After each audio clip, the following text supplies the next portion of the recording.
Train पर अकेली लड़की की कहानी dash hot love story in Hindi.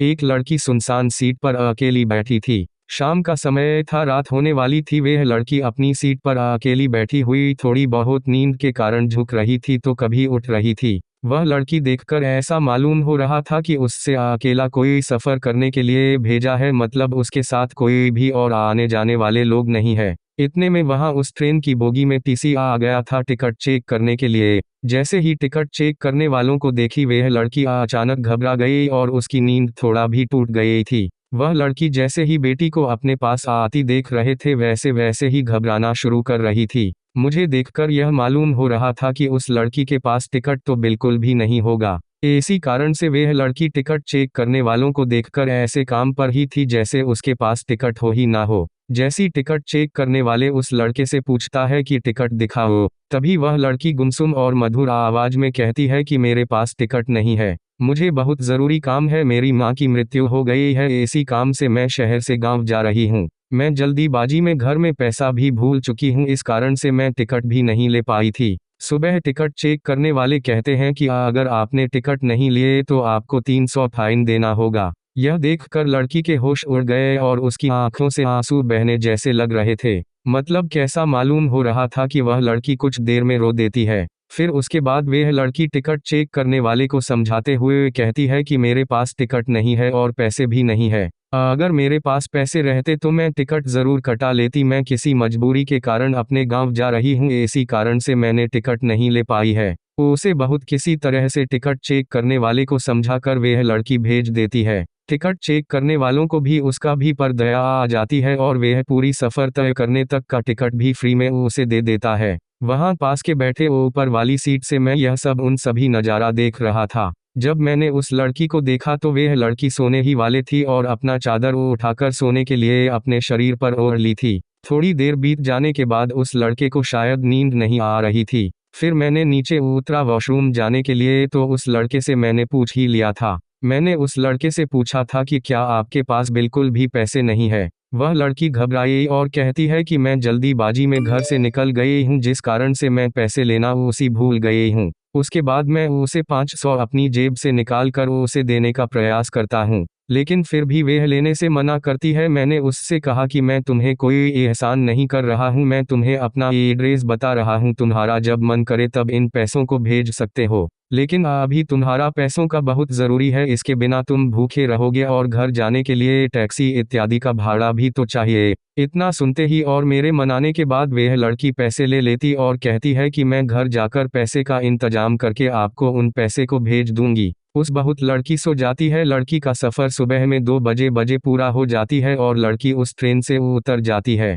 उसके बाद जब मैं नींद से ज़्यादा तो देखा कि वह लड़की अपनी सीट पर उपलब्ध नहीं है। फिर मैंने उस लड़की को ज़्यादा याद नहीं किया और अपने काम से काम रखा और मैं सो गया था। घर पहुंचकर उस दिन बीत जाने के बाद करीब करीब 1 साल बीत जाने के बाद मैंने जिस पते पर पैसे भेजने के लिए एड्रेस दिया था उस पर एक चिट्ठी आती है। वह चिट्ठी उसी लड़के के द्वारा भेजी गई थी जिसमें लड़की चिट्ठी में लिखती है कि मेरी प्यारी हमसफ़र और मेरे अजनबी हमसफ़र, आपके ही कारण मेरा सफ़र सुहाना हुआ था। अब मैं आपका कर्ज उतारना चाहती हूँ लेकिन पैसे भेजकर मैं आपका कर्ज नहीं उतार सकती हैं। ऐसे में मेरी ख्वाहिश है कि मैं आपसे एक बार मिलकर आपका शुक्रिया अदा करूं। साथ ही साथ उसे चिट्ठी पर नीचे मिलने के जगह के बारे में तथा समय के बारे में भी बताया गया था। या देख मुझे रहा नहीं गया था, मैं उस दिन का इंतजार करने लगाता हूँ जिस दिन यह वक्त आएगा और मैं उस अजनबी लड़की से मिल पाऊंगा। आपको बता दें कि वह अजनबी लड़की मुझसे मिलने के लिए इतना बेकार क्यों थी मुझे भी नहीं पता था,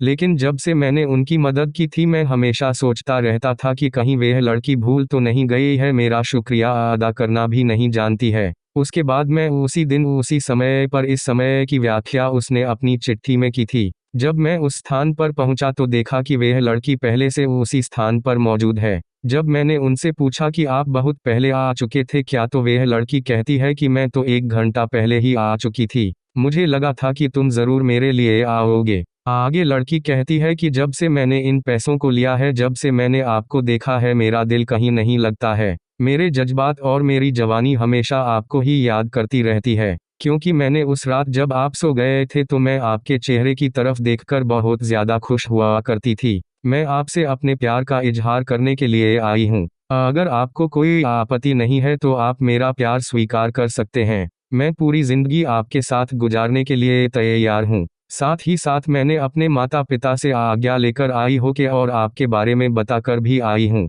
फिर उसके बाद मैं भी खुश हो जाता है, लड़की को तुरंत ही गले लगा लेता हूँ। फिर हम दोनों की शादी जल्द ही करवाने का हमारे माता पिता तथा अभिभावक वादा करते हैं। उसके बाद से फिर हम लोग दोनों फोन पर खूब रात भर बातें करते हैं और जिंदगी का लुत्फ उठाते हैं। कोलकाता जैसी भीड़ भाड़ शहर में एक लड़का घूमने के लिए, कुछ दोस्तों के लिए और कुछ दोस्तों के साथ कुछ ऐतिहासिक जगहों को घूमने के लिए जाता है। कोलकाता पहले कभी नहीं किया था। वह पहली बार कोलकाता शहर में अपने कुछ सपने को लेकर तथा उसे जीने के बहाने अपने दोस्तों के साथ घूमने फिरने के लिए निकलता है। वह मौका था दुर्गा पूजा का। जैसा कि आप सभी को पता होगा कि कोलकाता में तथा बंगाल में दुर्गा पूजा काफ़ी धूमधाम से मनाई जाती है। तभी उनके सभी दोस्तों ने कहा कि को चलो कोलकाता का दुर्गा पूजा भी देख लेंगे और साथ में कोलकाता शहर भी घूम लेंगे। जैसे ही कोलकाता में घूमने के बारे में सभी लड़का तभी हुआ, लड़का भी पूछता है कि अच्छा बताओ कोलकाता में ऐसी क्या क्या चीज़ है घूमने के लिए।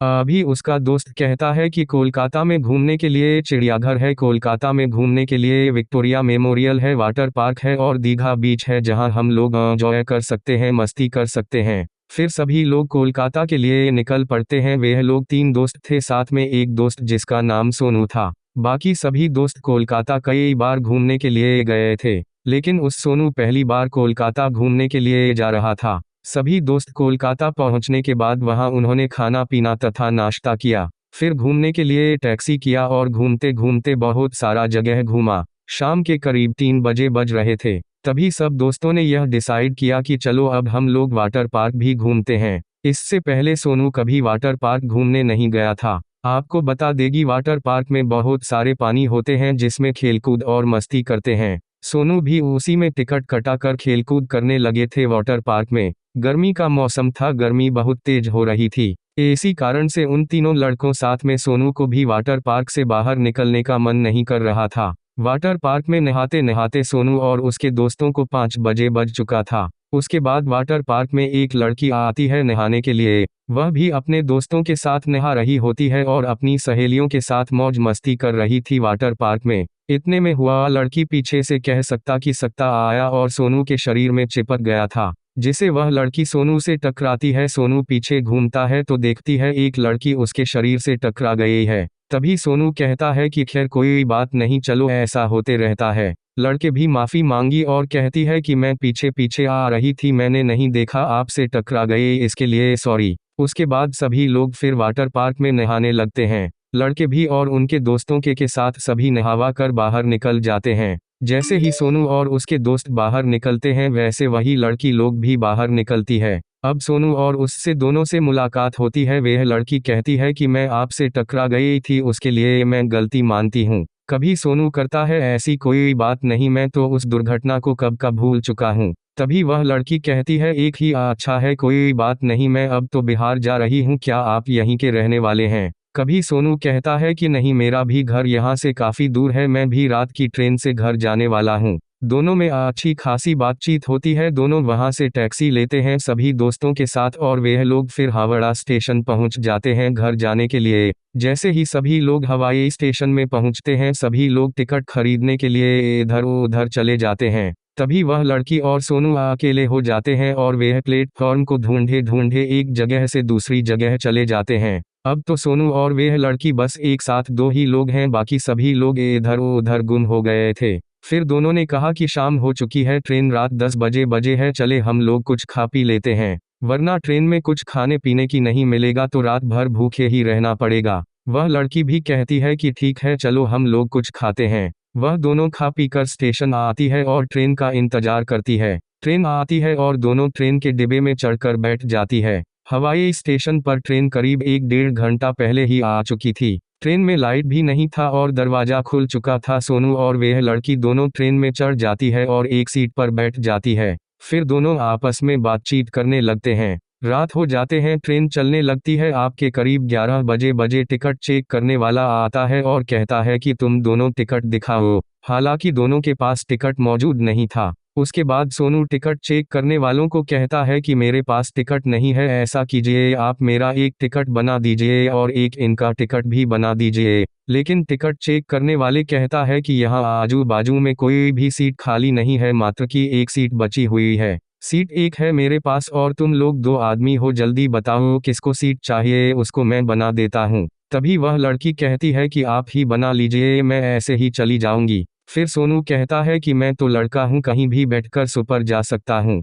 आप तो लड़की हो, अच्छा से जाओ, सीट लेकर सो जाओ। लड़की सीट पर जाकर सो जाती है और वहां जाने के बाद लड़की कहती है कि यहाँ तो बहुत सारा जगह है, तुम भी आ जाओ, हम दोनों बैठकर एक साथ पूरी रात गुजार लेंगे। लड़का बहुत थका हुआ था दिन भर घूमने के बाद, मतलब कि सोनू भी थका हुआ था दिन भर घूमने के बाद और वह भी सीट पर आराम करना चाहता था। जैसे ही वह लड़की बुलाती है तो सोनू तुरंत ही ऊपर चला जाता है सीट के ऊपर और बैठ जाता है। अब बैठे बैठे दोनों को नींद आने लगती है, रात के करीब 1 बजते हैं। दोनों आराम से बैठकर सफर कर रहे थे। तभी वह लड़की कहती है कि सीट तो बहुत ज्यादा खाली है, तुम एक साइड सर कर सो जाओ, दूसरे सेट सर करके मैं सो जाती हूँ। दोनों ऐसा ही करता है और सो जाता है। सोते सोते सुबह हो जाती है और दोनों अपने घर की तरफ ट्रेन से गुजर जाती है। सबसे पहले लड़की की मंजिल पहुंच जाती है, वह ट्रेन से उतर जाती है और लड़का का मोबाइल नंबर लेकर जाती है। उसके बाद दोनों में खूब बातचीत शुरू हो जाती है और दोनों आपस में प्रेम करने लगते हैं।